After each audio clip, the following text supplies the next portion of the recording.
কিন্তু কেন্দ্রীয় সরকার, যেটা তাদের দায়িত্ব ছিল ফ্লাড কন্ট্রোল, চিরকাল ফরাক্কা ব্যারেজ সেন্ট্রাল গভর্নমেন্টের আন্ডারে। আগে ওরা 120 কিলোমিটার দেখভাল করত, এখন সেটা কমিয়ে 20 কিলোমিটারে এসে গেছে। কিছুই করে না, পুরো উত্তরবঙ্গ ভাসছে। নির্বাচনের সময় সব আসে, বড় বড় কথা বলে আর চলে যায়।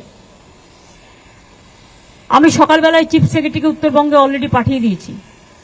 কালকেও গৌতম দেবকে কাজলডোবায় পাঠিয়েছিলাম।